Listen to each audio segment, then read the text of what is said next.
बिस्मिल्लाहिर्रहमानिर्रहीम। अस्सलाम वालेकुम व्यूअर्स, उम्मीद करती हूँ आप सब लोग खैरियत से होंगे। तो अगर आप वेजिटेरियंस हैं तो ये आज की रेसिपी आप लोगों के लिए परफेक्ट है। तो मैंने बनाई है मूंग की दाल की सब्ज़ी। आप इसको चावलों के साथ भी सर्व कर सकते हैं और रोटी के साथ भी। ये बहुत ही मज़ेदार बनती है। अगर आप चाहते हैं कि अच्छे रिज़ल्ट्स आएँ तो आप मेरी इस रेसिपी, इस वीडियो को शुरू से आखिर तक देखिए। तो चलिए आइए इस मज़ेदार रेसिपी को बनाना स्टार्ट करते हैं। तो ये देखिए, मैंने एक बोल में 3 सर्विंग स्पून्स धुली हुई मूंग की दाल ली है।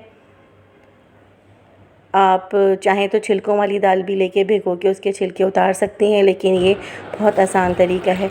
तो मैंने इसके अंदर डाला है पानी और इसको आप अच्छे से हाथों की मदद से मसल कर अच्छे से धोएं। 3 पानी से आप इस दाल को अच्छे से धोएं, हाथों से मल के। तो ये देखिए, मूंग की दाल धुल गई है। अब मैं इसको भिगोऊंगी तकरीबन 1.5 से 2 घंटे तक के लिए। आप उस वक्त तक इसको भिगोएं और चेक करें कि ये दाना इसका डबल ना हो जाए। तो तब तक हम बनाएंगे इसका मसाला।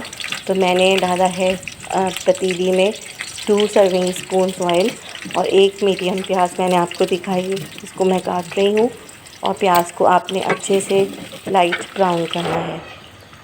तो ये देखिए, प्याज जो है वो लाइट ब्राउन हो रही है। तो मैंने 1 टीस्पून मेथी दाने का डाला है, 1 टीस्पून फुल ज़ीरा। इससे बहुत ही मज़ेदार सी खुशबू आती है जब ये फ्राई होता है। इसका फ्लेवर बहुत अच्छा आता है सालन में।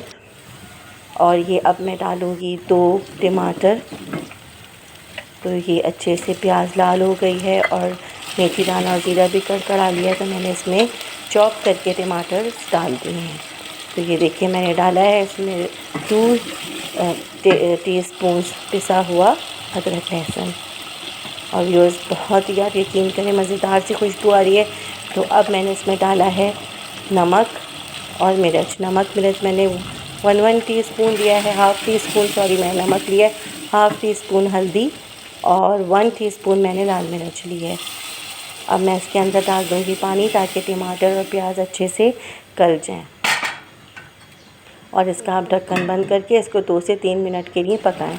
तो ये देखिए, मैं देख रही हूँ कि टमाटर और प्याज नहीं गली। तो आप बिल्कुल परेशान ना हो ये देखकर। इसको आप पतीली के अंदर ही ब्लेंड कर दें। अगर आपके पास इस तरह का ब्लेंडर है तो आप ब्लेंड कर दें, नहीं तो आप सारे मसाले को निकाल के ब्लेंडर में पीस के दोबारा पतीली में डालें। तो ये देखिए, मैंने ब्लेंड कर दिया और कितना अच्छा सा ब्लेंड हो गया। तो मैं अब इसमें डालूँगी 2 आलू। और ये देखिए, अच्छा सा भुनाई पर आ गया है, मसाला दानेदार हो गया है। तो ये जो मैंने आलू आपको दिखाए थे 2 मीडियम, इसको आप काट के टुकड़ों में डाल दें। मीडियम टुकड़े काट लें, ना ज़्यादा बड़े हों ना ज़्यादा छोटे।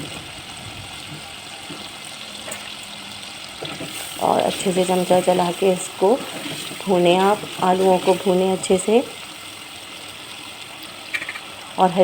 और अब मैं इसके ऊपर कवर कर दूँगी और अब मैं बंद कर दूँगी चूल्हा, क्योंकि आलू बहुत जल्दी से गल जाते हैं। तो ये देखिए, दाल जो है वो फूल गई है और इसमें मैंने चेक कर लिया है कि कितना पानी है। अब इसको अच्छे से देखिए, मैंने ब्लेंडर में पीस लिया है और ये देखिए कितने अच्छे से ये पिस गई है। इसकी कंसिस्टेंसी इस तरह की होनी चाहिए कि ना ज़्यादा ये पतली हो ना ज़्यादा गाढ़ी। अब मैंने इसमें डाला है हाफ़ टीस्पून गरम मसाला। व्यूअर्स, मैं इसके अंदर आपने देखा होगा ना नमक डाल रही हूँ ना मैं मिर्च, क्योंकि शोरबे में जब ये जाएगी इस पकौड़ी तो ये अपना पानी पी जाती है। तो सारा नमक और ऑयल एब्ज़ॉर्ब कर लेती है अपने अंदर मूंग की दाल की पकौड़ी। तो अब हम पकौड़ियाँ तलना स्टार्ट करेंगे। तो ये मैंने कढ़ाई में ले लिया थोड़ा सा ऑयल। आप हाफ़ टीस्पून छोटी सी पकौड़ियाँ तलना स्टार्ट करें। आँच जो है, चूल्हे का फ्लेम जो है वो बहुत इम्पोर्टेंस रखता है। आप मीडियम से भी कम रखें। शुरू में आप अच्छे से ऑयल को गर्म करें, लेकिन आपको मंगोचियाँ जो हैं यानी पकौड़ियाँ जो हैं वो बहुत मीडियम आंच से भी कम आंच पे तलनी है, ताकि अंदर तक से गल जाए दाल, वरना दाल कच्ची रह जाएगी। जैसे जैसे ये फ्राई होती जाएंगी अपने साइज़ में छोटी होती चली जाएंगी। तो ये देखिए, आप सारी मंगोचियों को तल के एक प्लेट में निकाल लें। इस तरह से घुमा कर आप अच्छे से मंगोचियों को फ्राई करें। ये अपने साइज़ में आप देखिएगा कि अपने साइज़ में जैसे जैसे ये फ्राई होंगी कम होती चली जाएंगी अपने साइज़ में।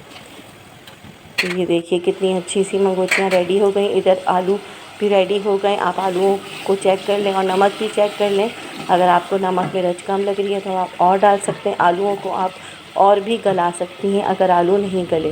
बाज़ औक़ात कुछ आलू नहीं गलते और कुछ एकदम गल जाते हैं, इसलिए मैंने इनको ज़्यादा नहीं पकाया था। मैं डालूँगी इसमें हाफ़ ग्लास आधा गिलास पानी का शोरबा बनाने के लिए। तो ये देखिए अब वक्त आ गया है कि मैं सारी पकौड़ियाँ मूंग की दाल की शोरबे के अंदर डाल दूँ। तो अगर आपको ज़्यादा शोरबा रखना है तो आप ज़्यादा पानी ले सकते हैं, लेकिन मैं बनाऊंगी भुनी भुनी क्योंकि मैं सर्व करूंगी चावलों के साथ। अगर आपको रोटी के साथ में ये खानी है मंगोचियाँ तो आप एक पूरा गिलास भर के इसमें ऐड करें। सिर्फ़ आप 2 से 3 मिनट के लिए इसको पकाएं और फिर चूल्हा बंद कर दें। बहुत ही मुलायम, बहुत ही खुशबूदार सी मंगोचियाँ रेडी होती हैं इस रेसिपी से। तो एंड में आप डालें अच्छा सा धनिया पुदीना कटा हुआ। तो ये देखिए कितने मज़ेदार सी मूंग की दाल की सब्ज़ी जो है वो रेडी हो गई है और बहुत ही अच्छी खुशबू आ रही है। व्यूअर्स, आप इन समर्स में मेरी इस रेसिपी को ज़रूर ट्राई करिएगा, लंच में, दोपहर के खाने में। तो अगर आपको मेरी रेसिपीज़ अच्छी लग रही हैं तो प्लीज़ सब्सक्राइब करना बिल्कुल चैनल को ना भूलें और मुझे दुआओं में बहुत याद रखिएगा। अपना बहुत ख्याल रखिएगा। मुझे कमेंट्स ज़रूर दीजिएगा। अब मुझे इजाज़त दीजिए। अल्लाह हाफ़िज़।